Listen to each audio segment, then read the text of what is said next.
నీ వాక్యమే నన్ను బ్రతికించును.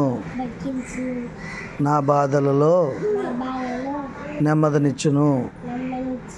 యేసయ్యా, నీవే నా ఆధారము, నా ఆశ్రయము,